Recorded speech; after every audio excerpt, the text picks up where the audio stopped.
Welcome to The Explainer. I'm absolutely thrilled you're here today because, well, we're going on a global tour. Yep, based on the newly released 2026 travel indexes, pulling from heavy hitters like Time Out and Euromonitor, we're going to explore the world's absolute most breathtaking cities. But hey, we aren't just going to read down some random list. We're going to unpack exactly how these destinations are evaluated. We're breaking down the architecture, the vibrant street energy, and the sheer scale of the skylines that literally put these places on the map. So before we even think about packing our bags, let's ask a kind of philosophical question. What actually makes a city beautiful? Is it the soaring, towering glass and steel catching that perfect sunset? Is it the painstakingly deliberate architecture of a centuries-old cathedral? Or is it maybe something way smaller, like the glowing neon reflecting off a wet street, or the quiet, gritty authenticity of a local neighborhood market? Well, as you'll see, it depends entirely on the lens you're looking through. Okay, let's dive into this. Here's our itinerary. We'll start by defining urban beauty, then check out the most stunning skylines, followed by masterpieces of city architecture, capturing the street level, and finally, the top destinations for 2026. Section 1. Defining urban beauty, exploring the different ways we perceive our cities. You know, when looking at these 2026 indexes, which range from big travel magazines all the way to niche photography awards, it becomes super clear that they measure beauty in completely different ways. To really understand a city, you literally have to swap out your lenses. And this brilliantly illustrates exactly what I mean. On the left, we have the macro scale, the grand, sweeping silhouettes of human ambition. It's that massive skyline you see from the window of an airplane. But then on the right, you've got the micro scale, the street-level stories. These are the intimate, sometimes gritty, but intensely authentic moments of daily life that you only ever catch when your feet are actually on the pavement. You just can't fully appreciate a city's vibe without understanding both. Section 2. The most stunning skylines, the macro view of human ingenuity. Let's start with that massive macro perspective, where brilliant engineering meets the natural landscape to form these totally iconic silhouettes. According to the latest architectural and travel rankings, these four cities absolutely dominate the macro view. Just look at the sheer scale of human ingenuity here. You've got Dubai, which is essentially a playground for architects, where the Burj Khalifa, literally the tallest building in the world, stands right near the twisting Cayenne Tower. Then there's Singapore, perfectly blending nature and futuristic tech with the Marina Bay Sands and the Super Tree Grove. Of course, you have the timeless tapestry of New York with the majestic Empire State and Chrysler buildings. And Sydney, where the Opera House and Harbour Bridge harmonize so flawlessly with the waterfront. These aren't just buildings, right? They're the visual signatures of their cities.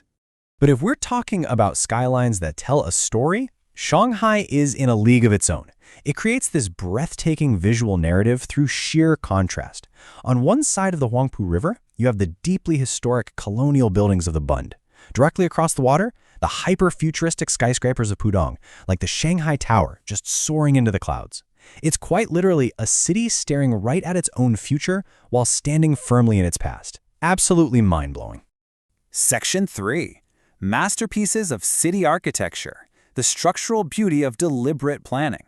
Moving beyond just skylines, let's see how deliberate, visionary design tells a city's history in stone and steel. So I want to introduce you to a truly fascinating place, Chandigarh, India. After independence, Prime Minister Nehru wanted a brand new capital for Punjab to symbolize a fresh era. So he hired the legendary Swiss-French architect Le Corbusier. And Le Corbusier had this really bold philosophy: a house is a machine for living in. He was given total free rein to build an entire laboratory city from scratch using this brutalist architectural style. It's an honest, monumental vision realized at the scale of an entire city. Now contrast that super rapid city building with this jaw-dropping timeline from Barcelona. In 2026, the city is celebrating a monumental achievement. The Sagrada Familia, designed by the genius Antoine Gaudi, is finally reaching its completed form. Get this, Gaudi began work on it in 1883. He passed away exactly 100 years ago, in 1926. And now, in 2026, the central tower is hitting its final height of 172.5 meters, making it the tallest church in the world. That is a 144-year continuous construction period. 144 years. The structural beauty of those branch-like columns is just, well, it's religiously ecstatic. Sometimes, though, just one single radical masterpiece can completely save a city.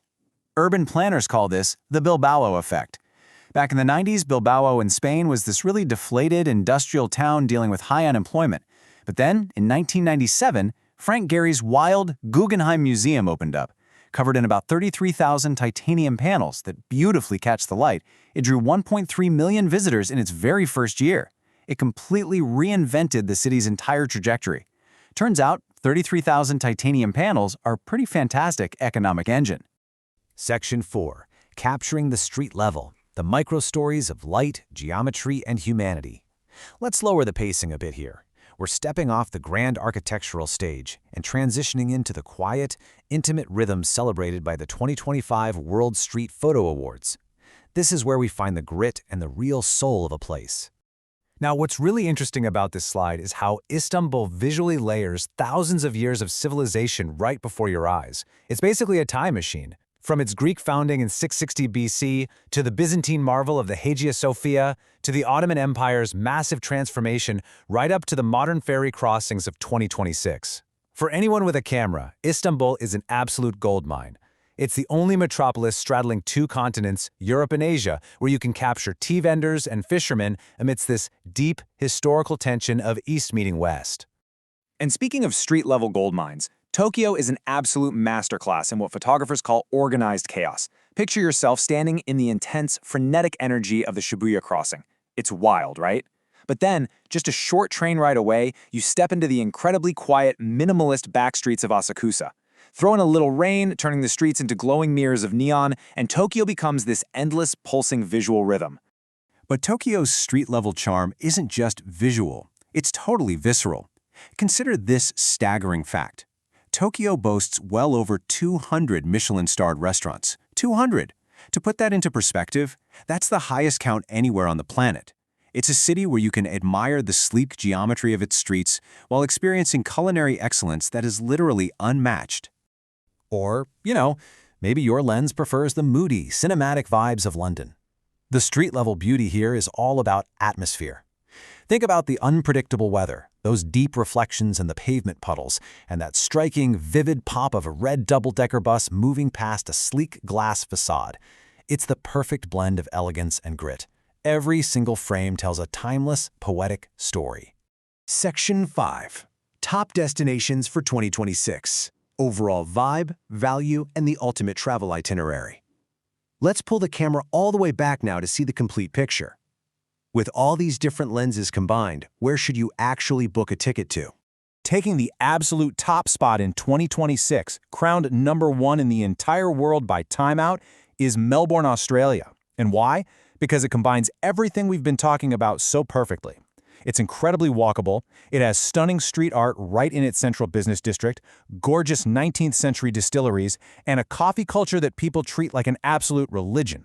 It's simply a city that makes its residents and its visitors incredibly happy. Meanwhile, Civitas magazine ranked Cairo, Egypt as the 4th most beautiful city globally. A single glance at the Great Pyramid of Giza, one of the original 7 wonders, pretty much explains that ranking. But honestly, it's also the vibrancy of modern Cairo that secures its spot. From the massive Egyptian museum to the dynamic, bustling traditional markets, all capped off with a gorgeous dinner cruise down the Nile.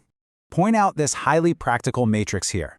If you're planning an actual trip, notice the sheer geographic diversity of these top spots, and more importantly, their financial accessibility. You've got Melbourne in Oceania, Edinburgh taking Europe's top spot, the archaeological wonder of Cusco in the Americas, and Da Nang in Asia. Look at how wildly the daily budgets vary depending on where you go. I mean, just look closely at that starting daily budget for Da Nang, Vietnam. Just 25 euros a day. No wonder it's rapidly becoming this booming hub for digital nomads. It offers reliable infrastructure, pristine white sand beaches, strong coffee, and incredibly low barriers to entry. It's definitive proof that world-class urban beauty does not have to break the bank. And hey, if you want to avoid over-tourism completely, 2026 is totally the year of the secondary destination, the hidden gems. Look at Ljubljana in Slovenia. It's Europe's green capital with a historic center that is literally 100% pedestrian only. So serene. Or take Genoa, which is Italy's best-kept secret. While everyone else is crowding into Rome, Genoa offers 42 UNESCO-listed palaces and the largest network of medieval alleys in Europe, without any of the overwhelming crowds. A total game changer. So the crucial point is how you actually experience these places. Straight from our sources, here are the insider pro tips you absolutely need. Going to Da Nang? Get to the Golden Bridge before 8 a.m. for misty, crowd-free views. Want to see Chicago's skyline narrative? Take their morning river cruise when the light sits really low on the buildings. And if you want to see Tokyo beyond the flashing neon, explore the Yonaka neighborhood on a weekday morning. It's all about timing, right? Which brings us to the end of our global tour and leaves us with one final, super important question. Where will you go next? Because, as we've seen today, a city's beauty isn't just about what was built out of concrete and steel. It's about which lens you choose to look through when you finally arrive. So book that flight, change your lens, and I'll catch you in the next explainer.